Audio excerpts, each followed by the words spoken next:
What's up, family, and welcome back to another episode of the Melanin Wellness Podcast, where we talk all things healing, wholeness, and living our best, fullest lives, mind, body, and spirit. I hope you have been enjoying this 30 days of content dedicated to men's health. I am your host, Corey, and today, this one hits close to my heart. But before we dive in, let me take a moment for my signature gratitude to every listener who has tuned in, shared an episode, or slid in my DMs or email messages with encouragement, appreciation. You are seen, you are appreciated, and you are a vital part of this wellness movement. And I am so thankful for you.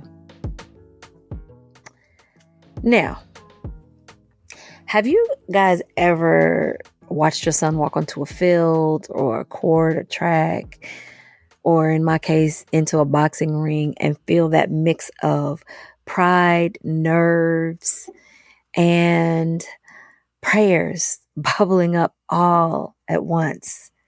Because if you can raise your hand to that, same. But what about off the field? Who's teaching him to stretch, to rest, to cry if he needs to listen to his body when it's giving him warnings that are saying, okay, this is enough. We've reached our capacity. Today, we're going to talk about raising Black boys in a world that celebrates their strength, but often it ignores their softness. And if you are raising one, like I am, or in my case, 4, or you love someone who is, this episode's for you. So let's tune in. Let's be real, y'all. Our boys are expected to be warriors from the moment that they are born. They are expected to be strong. They are expected to be tough, and they're expected to be fast. They're praised for all of those things. But what about them being emotionally intelligent? We talked about emotional intelligence a few episodes back. What about checking in with our boys when they get a little too quiet? Or when they, seem to not quite be themselves? Not just when they're limping off the field or coming out of the ring with a bloody nose or, have an injury of some sort. Because sometimes the injuries that we really need to address and we need to be paying more attention to are the ones that are inside. Not so much the ones that are outside, because those are obvious. We're not just raising athletes out here, y'all. We are raising whole human beings that are going to someday be somebody's husband and somebody's father, hopefully. And we want to make sure that they are healthy and whole when they go into that next role of their life. So you might be asking, how can we support them in a way that honors both their drive and their humanity? So here's what worked in our house. Number one, we normalized rest. And not that we just normalize it by telling them to do it. We normalized it by modeling it for them. Whether we were stretching, I am a licensed yoga instructor, and so we would do a lot of family yoga. It is actually one of the most amazing bonding experiences that we've had together. So we absolutely love doing that together. Recovery days means just laying around the house, watching a movie, watching a TV show on TV, playing the Wii, because my kids love to play the Wii or the Nintendo Switch. They love to get together and do these family games. We've played card games and board games. Or if it's even deeper than that, therapy. Rest is a part of the resilience. It is a part of their strength. So that's why it's so important to normalize it. Number 2, we talk about food as fuel.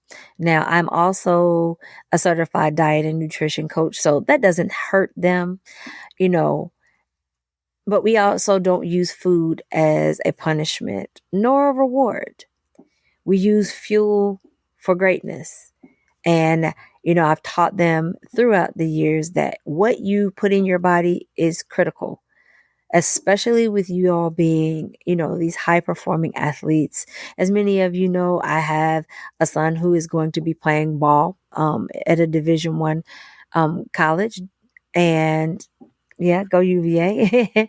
My daughter, she's going to be running track at the collegiate level. I have an amateur boxer, and then I have one more high school athlete, and he is seeking to go to the next level. So they understand that what they put in their body is going to determine the output. So it is very much important for them to be putting the correct things in their bodies, not just for their performance on the field, but for their performance in the classroom, for their performance just walking around and interacting with other people. Because when we eat poorly, like y'all, that brain fog get real, and it get real quick. Okay. And when you are an athlete, and y'all, listen, my kids' metabolism burns so fast. I want them to give some of that back to me. I would really appreciate it. But I digress. So that is one of the reasons that it is so important to always make sure that they are taking in the right things and getting the fuel that they need for their bodies. We created safe emotional spaces. So whether it's a loss after a game, or a win, or, a loss of a close friendship, or a breakup, or loss of a family member, or a bad grade, no matter what it is, my kids know that they have emotional safe spaces to come and to lay their burdens down. And that is so critical and so important, because I know that I did not have that growing up. And that is probably one of the reasons why it became so important for me to provide that for my kids. And like I say all the time, I ain't a therapist, but I am definitely an emotional safe space for my boys when they need to come in and they need to lay it all down. And finally, I touched on this a little bit before, set the example. And we have, our kids watch everything that we do. And I don't know if you guys remember back in the day, I remember just saying, do as I say, not as I do. Y'all, how did that work out? They watch how we treat our bodies, how we speak about ourselves to ourselves. And so if you say, I'm just not a nice person, or I'm just not a morning person, they will believe it, and they will begin to model that behavior as well. So you want to model what you want them to emulate, And y'all, listen, for the mamas out there juggling track meets, football schedules, school emails, and still trying to stretch and meal prep, y'all warriors too. Don't forget that, because I'm one of the mamas too. Listen, I get it. It gets real, but we are definitely the MVPs. But now none of this stuff happens in a vacuum. So if you are trying to build a tribe that supports your son, you are already winning. Coaches, mentors, barbers, uncles, bonus dads, cousins, older siblings, like all of these people all play a role in your son's success and in your son's building themselves up emotionally so that they are strong, not just on those fields or courts or boxing rings, but outside as well. Let's make sure that these people are speaking life into these young men and not just stats. And hey, don't sleep on the power of a strong village of moms who get it. Okay, because there are going to be those out there that you can connect with that, listen, y'all going to connect and y'all going to be just on the phone sharing some of your deepest fears, some of your triumphs, some of your sorrows, and it's helpful to have someone who knows what you're going through, because they're dealing with the same thing. We cry together, we ride together, we pray together. Okay. And yes, we show up with the snacks on the sidelines as well. Don't forget our signs. Our boys deserve so much more than just the medals, the trophies, the rings, all of that. They deserve mental freedom. They deserve self-worth. They deserve a deep understanding that they are valuable beyond performance. They aren't just a great basketball player. They are a potential doctor.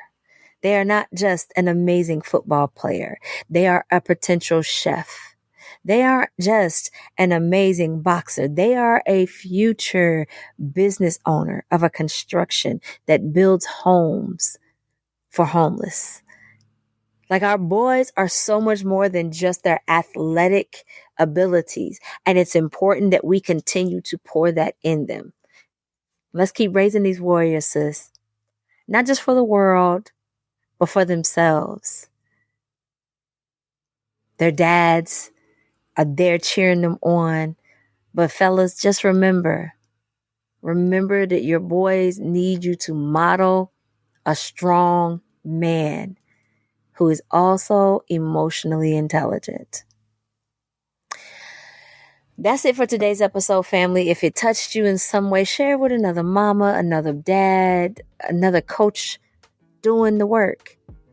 And if you are raising Black boys in any capacity, know that you are doing holy, sacred work, and stay encouraged, because I know that right now it can get kind of tough with all that is going on in our world, but they are definitely our future, not to sound cliche. Don't forget to rate, subscribe, and if you'd like to support the show, hop on over to the Buy Me a Coffee page. Every bit of support helps us keep this conversation going. And until next time, family, take care of your mind, body, and each other. You were never meant to do this alone. And reach out to me. Because listen, we can definitely form some conversation around this, because I'm right there with you. I feel you. All right, until next time, family, take care.